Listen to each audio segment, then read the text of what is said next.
20 পারা কোরআনের ব্যাখ্যা হলো রাসূলের লক্ষ লক্ষ হাদিস। মুফাসসিরিন کرام তাফসীরের কিতাবে লিখেছেন বিসমিল্লাহির রহমানির রহিমের ব্যাখ্যা হলো সূরাতুল ফাতিহা। আর সূরাতুল ফাতিহার ব্যাখ্যা হলো 20 পারা কোরআন। সুবহানাল্লাহ। 20 পারা কোরআনের ব্যাখ্যা হলো রাসূলের লক্ষ লক্ষ হাদিস। রাসূলের লক্ষ লক্ষ হাদিসের ব্যাখ্যা হলো 4 ইমামের 4 মাযহাব। চার মাযহাব রাসূলের হাদিসগুলির ব্যাখ্যা। ইমামের 4 মাযহাব রাসূলের হাদিসগুলির। কাজেই বিসমিল্লাহ বলতে হলে সূরাতুল ফাতিহা মানতে হবে। সূরাতুল ফাতিহা মানতে হলে 30 পারা কোরআন মানতে হবে। 30 পারা কোরআন মানতে হলে রাসূলের হাদিসগুলি মানতে হবে।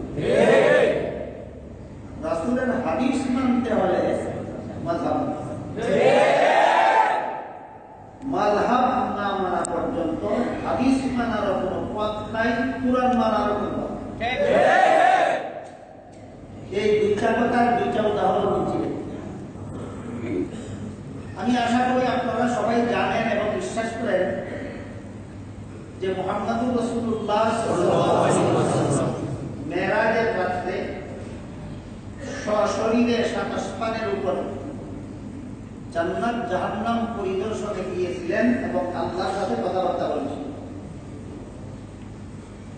আমি যতদূর আমার যতদূর বিশ্বাস আপনারা এই কথাটা জানেন এবং আপনারাও বিশ্বাস করেন। মেরাজের রাতে রাসূল জান্নাত সচক্ষে দেখেছেন, জাহান্নাম সচক্ষে দেখেছেন, আল্লাহর সাথে কথাবার্তা বলেছেন, সশরীরে 7 আসমানের উপরে ভ্রমণ করেছেন। আল্লাহকে চাক্ষুষভাবে দেখেছেন কিনা, চর্মচুকেই আল্লাহকে দেখেছেন কিনা, এই কথাটা সুস্পষ্টভাবে কোরআনের কোনো আয়াতে নাই, রাসূলের কোনো হাদিসে। আর যে প্রশ্নের সমাধান সুস্পষ্টভাবে কোরআন হাদিসে পাওয়া যায়, কোরআন হাদিসেরই আলোকে গবেষণা করে তার সমাধান বের করার জন্য সরাসরি আল্লাহর পক্ষ থেকে একজন মানুষকে দায়িত্ব দেওয়া হচ্ছে। আল্লাহ একজন মানুষকে দায়িত্ব দিয়েছেন যেসব প্রশ্নের সমাধান সরাসরি কোরআন হাদিসে বলা হয়নি, সেগুলি তোমরা কোরআন হাদিসের আলোকেই গবেষণা করে বের করো। কোরআন হাদিসের আলোকে, যার মানে চাই সেই না আল্লাহর দায়িত্ব প্রাপ্ত। এই দায়িত্বটা আল্লাহ কোরআন শরীফের সূরা নিসার 83 নম্বর আয়াতে প্রদান করেছেন। সুবহানাল্লাহ। যাদেরকে দায়িত্ব প্রদান করেছেন এদের পরিচয় হলো তারা মুস্তাহিদ।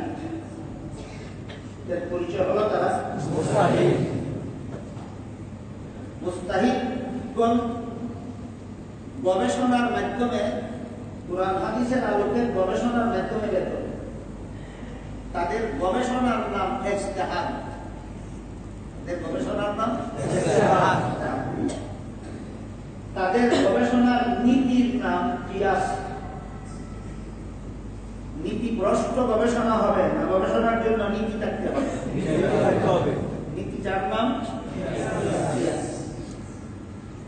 এইভাবে মুস্তাহিদগণ ইজতিহাদের মাধ্যমে যে সমাধানটা বের করবে, বের করার নাম ইজতিহাদ। বুঝে থাকতে বলুন তো সূরা কত নম্বর আয়াতে মুস্তাহিদগণ সূরা নিসা 83 নম্বর আয়াতে এদেরকে আল্লাহ দায়িত্বটা দিয়েছেন। বিশেষ বিশেষ কারণে যে সমস্ত প্রশ্নের সমাধান কোরআনে সুস্পষ্টভাবে দেওয়া হয়, বিশেষ বিশেষ যে সমস্ত কারণে যে সমস্ত বিধান সুস্পষ্টভাবে হাদিসে বর্ণিত হয়, সেগুলি তোমরা কোরআন হাদিসের আলোকে গবেষণা করে বের করো। এই সমস্ত গবেষকগণ হলেন মুজতাহিদ, তাদের গবেষণার নাম ইজতিহাদ, গবেষণার নীতির নাম কিয়াস, উদ্ভাবন করার নাম ইস্তেমবাত। কাজেই রাসূল মেরাজের রাতে আল্লাহকে চোখে দেখেছিলেন কিনা এই প্রশ্নের সুস্পষ্ট জবাব যেহেতু কুরআনেও নাই, হাদিসেও নাই। এবার বলুন তো এখন কি করতে হবে? ইজতিহাদ করতে হবে। কুরআন হাদিসের আলোকে গবেষণা করে ইয়ে করতে হবে। তাই এই ব্যাপারটা নিয়ে গবেষণা করেছেন নবী বিবি আয়েশা রাদিয়াল্লাহু আনহা। এই ব্যাপারটা নিয়ে গবেষণা করেছেন নবীর চাচাতো ভাই ইবনে আব্বাস। এই সমস্ত গবেষকরা যদি ঐক্যবদ্ধ সমাধান বের করতে পারে তাহলে এটাকে ইসলামের পরিভাষায় উম্মতের ইজমা বলা হয়। হাদিস শরীফে আল্লাহ রাসূল বলেন, ইন্নাল্লাহা লা ইয়াজমাউ উম্মতি আও ক্বালা উম্মাতা মুহাম্মাদিন আলা দালালাতিন আবাদা। আমার উম্মত ঐক্যবদ্ধভাবে যদি এমন কোন সমাধান বের করতে পারে তাহলে সেই সমাধানটা আল্লাহর কাছে শতকরা 100 নির্ভুল ইসলামী সমাধান বলে গণ্য হবে। সুবহানাল্লাহ। সমাধানটা কোরআনে পাওয়া গেল না হাদিসে, না মুজতাহিদগণ বের করলেন? ঐক্যবদ্ধভাবে বের করতে পারলে যে শতকরা 99 নির্ভুল আল্লাহর কাছে, না শতকরা 100? আল্লাহর কাছে যে শতকরা 100 নির্ভুল ইসলামী সমাধান গণ্য হবে। আর যদি মুজতাহিদগণ সমাধানটা বের করতে গিয়ে ভিন্ন ভিন্ন সমাধান বের করে, ঐক্যবদ্ধ সমাধান না ভিন্ন ভিন্ন সমাধান, এমত অবস্থায় এক একজন মুজতাহিদের উদ্ভাবিত এক একটা সমাধানকে এক একটা মাযহাব বলা হয়। এক একজন মুজতাহিদের উদ্ভাবিত এক একটা সমাধানকে মাযহাব বলা হয়। বিভিন্ন সহিহ হাদিসে আল্লাহ রাসূল সাল্লাল্লাহু বলেছেন, এভাবে মুজতাহিদগণের উদ্ভাবিত ভিন্ন ভিন্ন সমাধানের কোনটাতেই গুনাহ নাই, সবটাতেই সওয়াব আছে। সুবহানাল্লাহ। অর্থাৎ মুজতাহিদগণের কোন মাযহাবেই কোন মুজতাহিদ ইমামের মাযহাব পালনে গুনাহ নাই, যে কোন মুজতাহিদ ইমামের মাযহাব পালনেই সওয়াব আছে। সুবহানাল্লাহ। এই কথাটা সহিহ বুখারী শরীফেও আছে, মুসলিম শরীফেও আছে, আর বিভিন্ন হাদিসে। এবার বলুন, উম্মুল মুমিনিন হযরত আয়েশা রাদিয়াল্লাহু তাআলা আনহা ইজতিহাদ করেছেন রাসূল মেরাজের রাতে আল্লাহকে দেখেছেন কিনা তার সমাধান বের করার জন্য। তিনি ইজতিহাদ করে বলেছেন, আয়েশা বলেন, মেরাজের রাতে রাসূল আল্লাহর সাথে কথা বলেছেন কিন্তু দেখেন, কথা বলেছেন কিন্তু দেখেননি। এটা কার কথা হলো? ইবনে আব্বাস বলেন, রাসূল যখন আল্লাহর সাথে কথা বলেছেন তখন চর্মচোখেই আল্লাহকে দেখেছেন। এটা কার কথা হলো? ইবনে আব্বাস। এখন আপনি যদি বলেন আমি হাদিস মানি, কোন মাযহাব মানি, তাহলে মেরাজের হাদিসটা মানা আপনার পক্ষে সম্ভব? মেরাজের হাদিসটা মানতে হলে হয়তো আয়েশার মাযহাব মতে মানতে হবে, আর না হয় ইবনে আব্বাসের মাযহাব মতে হবে। যদি আয়েশার মাযহাবও মানেন না, ইবনে আব্বাসের মাযহাবও মানেন না, তাহলে মেরাজের হাদিস মানার কোনো পথ নেই। বুঝে থাকলে বলুন তো এবার মাযহাবগুলি কি, হাদিসগুলির ব্যাখ্যা। মাযহাবগুলি কি? হাদিসগুলির ব্যাখ্যা। সুতরাং যে মাযহাব মানে না তার সঙ্গে হাদিস মানার কোনো উপায় নেই। ঠিক তেমনি ভাবে যে মাযহাব মানে না তার পক্ষে কুরআন মানারও কোনো পথ নেই। এর একটা উদাহরণ দিচ্ছি শুনুন। আল্লাহ পাক রব্বুল আলামিন কুরআনের এক আয়াতে বলেছেন, ওয়াল মুতাল্লাকাতু ইয়াতারাব্বাসনা বিআনফুসিহিন্না সালাসাতা কুরু। তালাক প্রাপ্ত নারীরা অন্যত্র বিয়ে করার আগে প্রথম স্বামী তালাক দেওয়ার পর দ্বিতীয় স্বামী গ্রহণ করার আগে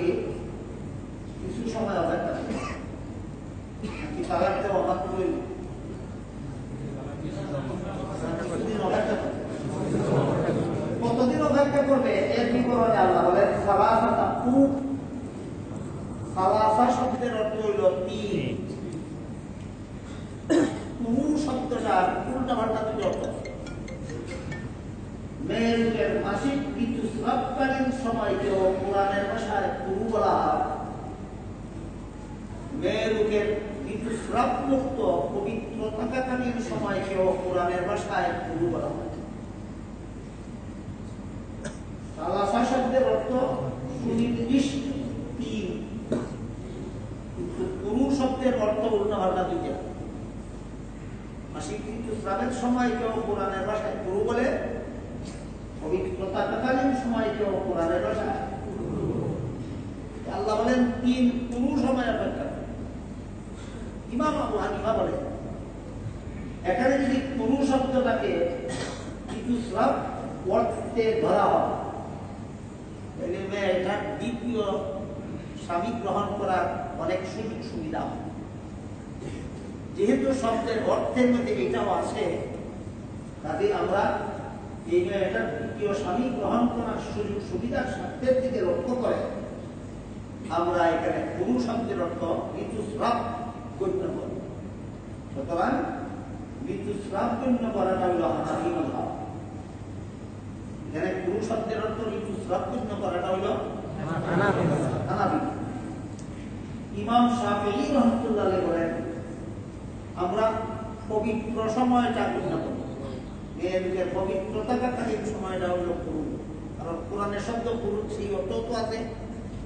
এটা হলো শাফিঈ মত। বুঝে থাকতে বলুন তো হানাফি মাযহাব মতে মেয়েটা তিন পবিত্র থাকাকালীন সময় অতিক্রান্ত হওয়ার পরে বিয়ে করবে না তিন ঋতুস্রাব? শাফিঈ মাযহাব মতে তিন পবিত্রতা। কোন মাযহাবটা কোরআনের বিপক্ষে হলো? ওইটাই কোরআনের ভিত্তিতে হলো। কি বলে? শাফিঈ মাযহাবটা যেমন কোরআনের ভিত্তিতে হলো, শাফিঈ মাযহাবটাও কোরআনের ভিত্তিতে। আপনি যদি বলেন আমি কোরআন মানি মাযহাব মানি, তাহলে এই মেয়েটাকে আপনি জীবনে আর কোনোদিন বিয়া দিতে পারবেন না। কোরআনের এই আয়াতের বিধান পালন করতে হলে হয়তো হানাফি মাযহাব মতে পালন করতে হবে, আর না হয় শাফিঈ মাযহাব। সুতরাং মাযহাব না মানা পর্যন্ত কোরআন মানারও কোনো পথ নাই।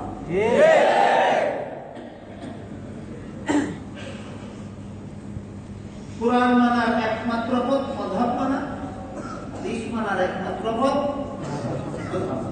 এবার আমি আমার মূল আলোচনা নিয়ে গেলাম। মুফাসসিরিনে কেরাম লেখেন বিসমিল্লাহির রহমানির রহিমের ব্যাখ্যা হলো সূরাতুল ফাতিহা। সূরাতুল ফাতিহার ব্যাখ্যা হলো 30 পারা কোরআন। 30 পারা কোরআনের ব্যাখ্যা হলো রাসূলের লক্ষ লক্ষ হাদিস। আর রাসূলের হাদিসগুলির ব্যাখ্যা হলো 4 ইমামের 4। কাজেই বিসমিল্লাহ মানতে হলে সূরাতুল ফাতিহা মানতে হবে, সূরাতুল ফাতিহা মানতে হলে 30 পারা কোরআন মানতে হবে, 30 পারা কোরআন মানতে হলে রাসূলের হাদিস মানতে হবে, আর হাদিস মানতে হলে মাযহাব মানতে হবে।